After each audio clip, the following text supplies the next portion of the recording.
Hey guys, Brian here with Wolfsburg Outdoors. I want to take just a minute before we get started. I know you guys are here to see what fits on this rifle, but first I've got to thank you guys. I truly appreciate all your support. The last video we put up just skyrocketed us past 25,000 subscribers. That was completely unexpected, and I truly appreciate all of it. Also, we just passed 10,000 followers on Instagram. Again, blew my mind that that happened. Really appreciate all you guys' support. We got a lot of cool stuff in the works. I just bought a new truck. I'm going to be turning that into an overland rig. And again, that's going to be part of our Wolfsburg Outdoors portion of this channel. We're going to get out and do some stuff with that. A lot of cool stuff in the works I think you guys are really going to enjoy. But let's get back to the point of this video. You guys want to see what fits on this Marlin 1895, the new one made by Ruger. I've had a ton of questions in the comments on the last video and tons of questions on Instagram, emails, everything. Brian, will this stock fit? Will this handguard fit? What's going to fit on this gun?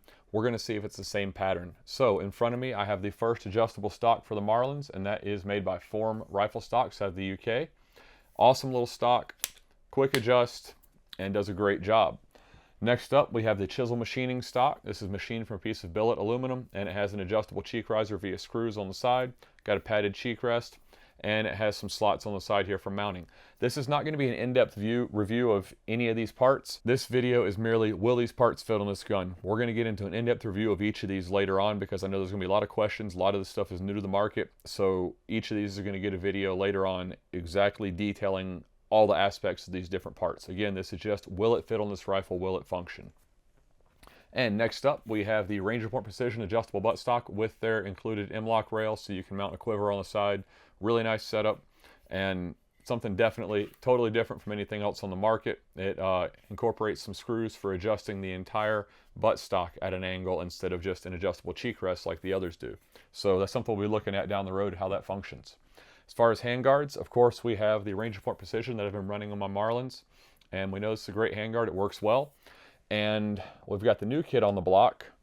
This is the new Midwest Industries handguard. It incorporates the same original handguard that I used to use. And you guys know I switched over because I've got big hands and I was tending to wrap over the handguard more. And because of the shape of it, my thumb would contact the barrel. With this new design, we've got a full-length top rail that has an incorporated rear sight and then a front sight. It's not full length, but it's way longer than your excess sight rail or even standard rail, as you guys can see here. Just about runs the full length of the barrel, and this is a 19-inch barrel.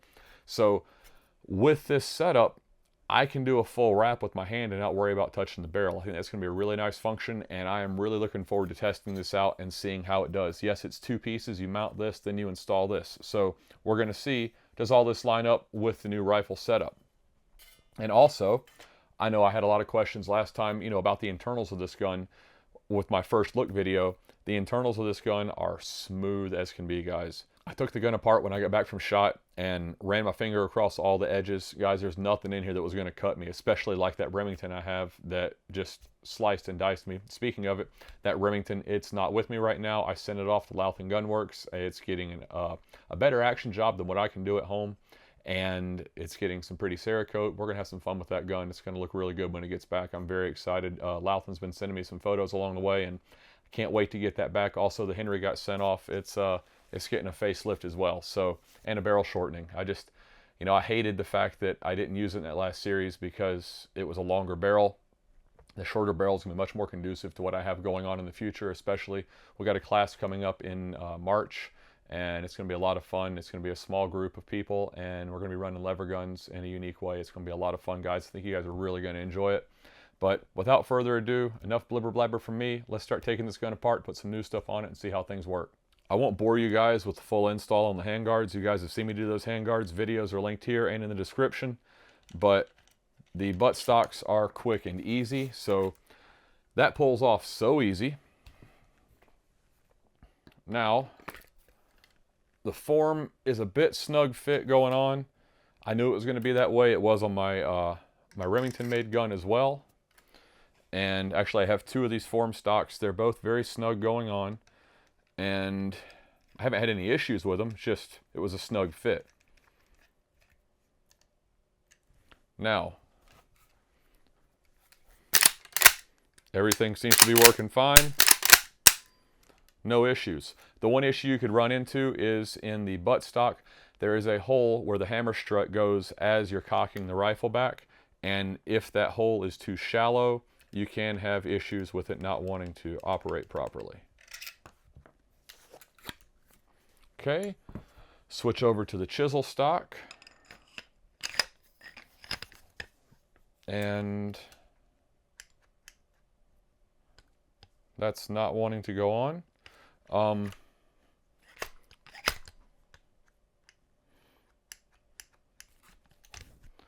me see here. I might have to persuade it a little bit.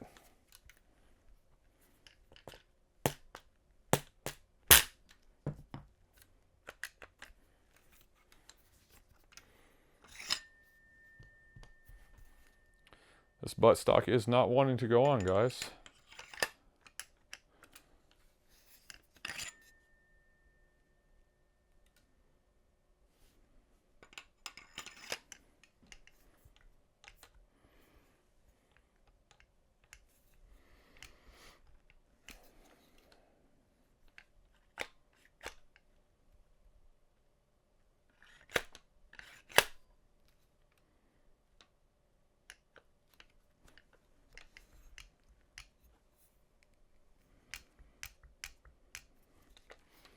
I'm perplexed right now. I don't want to beat on my gun too hard trying to make this go, but it looks like what's happening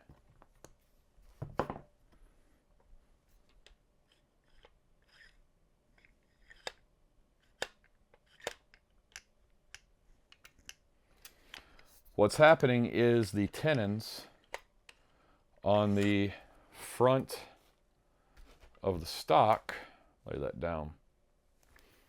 These tenons right here are impacting the rear tang of the rifle, and they are not wanting to go on. Actually, I see where they're impacting. Let me see here.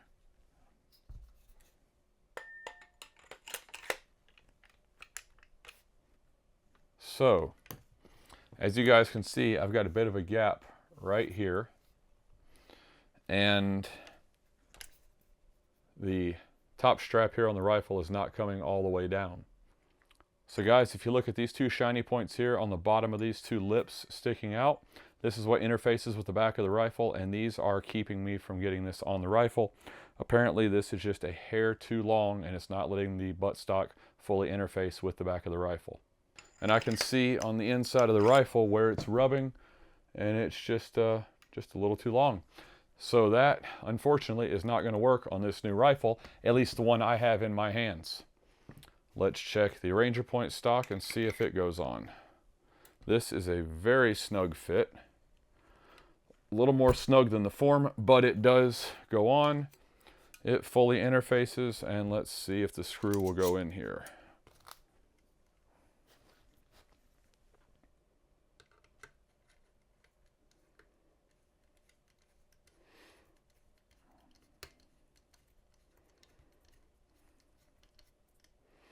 Okay, screws in.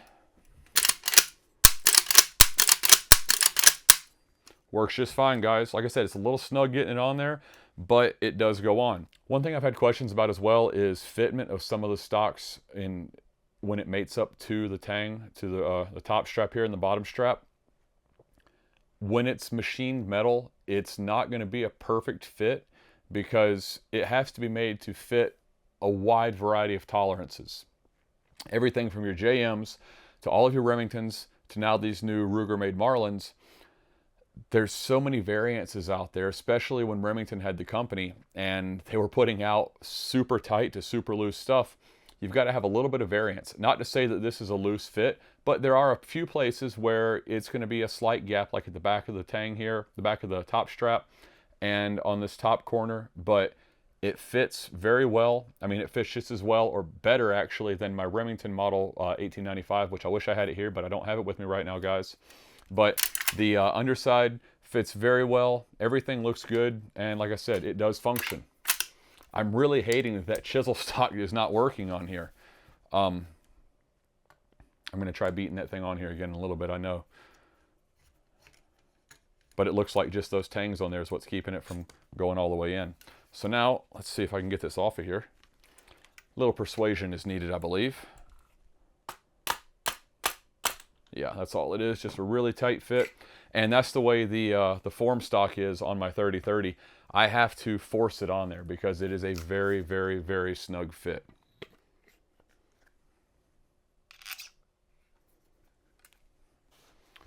Okay, get this reinstalled. Okay, and as you guys can see, the Bradley cheek rest works just fine. Okay, now that we've checked the buttstock into things, we're going to get into the handguard, and I'm not going to bore you guys with disassembling and reassembling each time for this, but I'll tear it apart, put the new handguard on, show you how it fits, and then swap out handguards. I'll do the Midwest one last because I have to take the sights off for that, and yeah, let's get to it.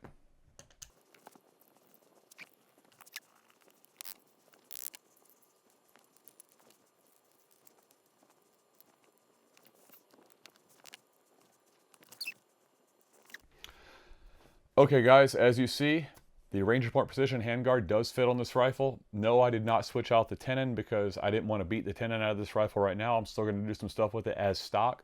So I did not want to beat the tenon out and install the Ranger Point tenon, but it will fit in here.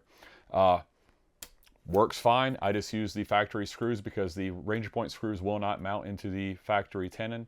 So they're a bit bigger, but it works just fine. You know, I would not use it like this in this configuration, but this handguard does fit just fine. Everything works out well. Obviously a bit high cheek weld with this on here. I guess I could pop this off.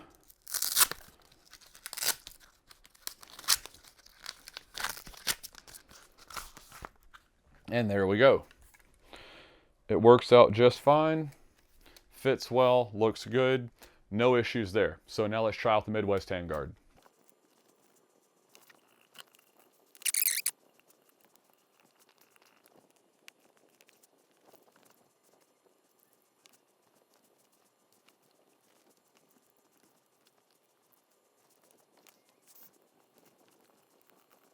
For those of you wondering, the new Picatinny rail system interfaced differently. As we noticed, there wasn't your standard like the XS sight system had. It didn't have that captive nut in there. So this new system has a screw where one of the pick rails is. And if you look at the rifle, you have your standard 4 taps here. You have an additional one in the barrel right here. And then you also still have your original dovetail cut out for a rear sight if you ever wanted to go to that, or put something different on here that use that dovetail in the rear sight area. Now the installation of the handguard portion of the Midwest handguard system is identical to the old handguard install. Now the new part is this pick rail that runs the top length.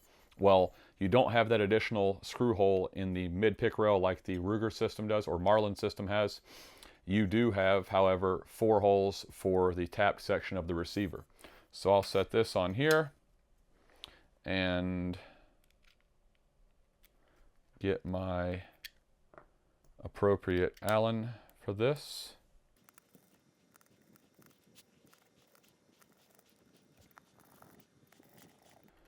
And you can tell how to put this on here because there is a notch cut in the back of the rear sight and there are notches in the top. I'll go over that in more detail in the video dedicated to this.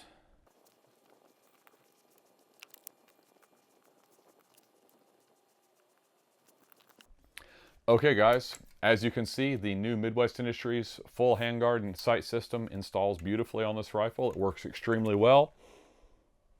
And I gotta say, I love the way this fits and feels. It is extremely nice. One thing to keep in mind though, your standard handguards from like the lower, just the lower portion from Midwest and Ranger Point, I think are gonna run you around 170 or so, and this one is running 325. So that's, you know, that's a hefty price increase, but you are getting a much longer Picatinny rail and you're getting the integrated sights that's a ghost ring and M4 style front sight. So, you know, if that's what you're looking for, it's not a bad option. It's the only option like this actually, but it looks extremely nice on here. I really like how that fits and it feels really nice too. So that's definitely a good option.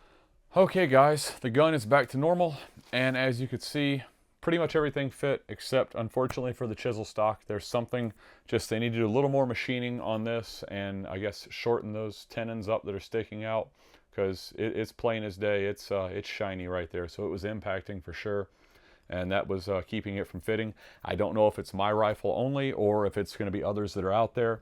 Hopefully other people that have one can chime in. I know Steve at Mad Pig has one, so I'll reach out to them and see if they had any issues. But you know, that's it so far. And like I said, the internals of this are beautifully smooth, polished extremely well. I've had zero issues with it.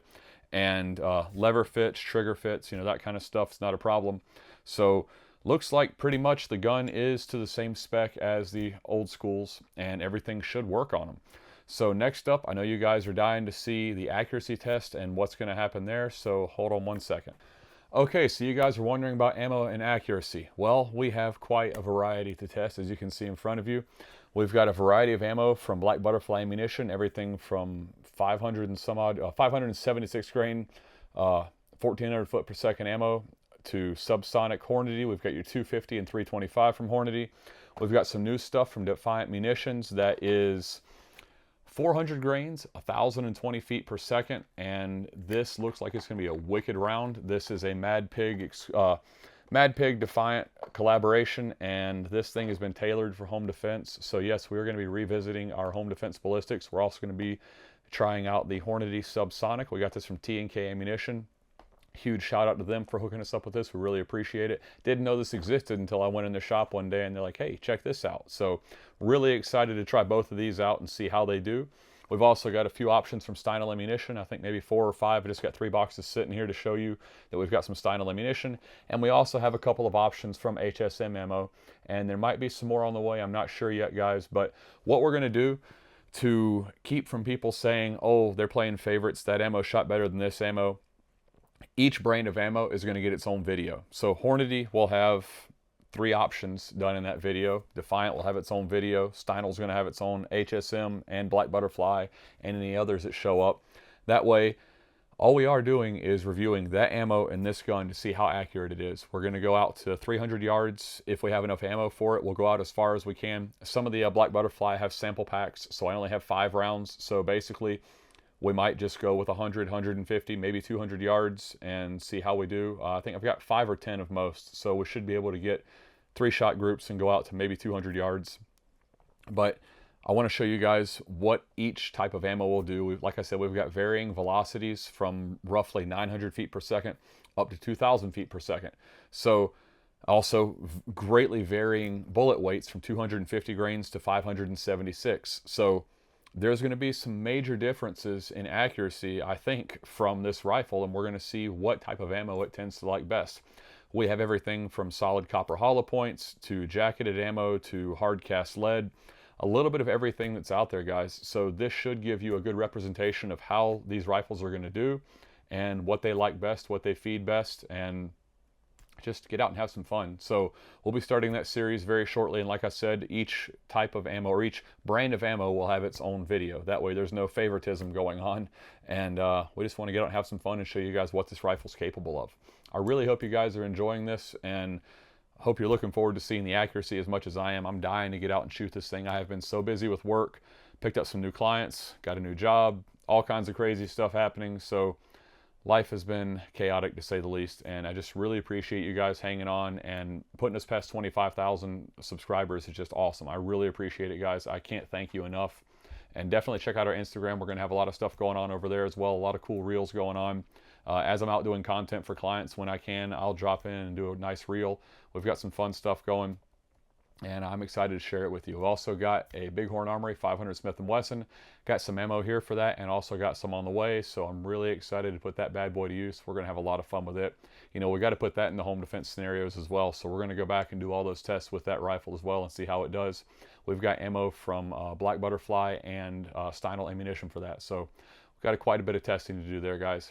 Thanks again. Really appreciate all your support. I can't thank you enough, guys. If you like what you see, give us a big thumbs up. If you haven't already, hit that subscribe button and check back soon. We'll be putting this thing to the test and see how accurate it really is. Have a good one.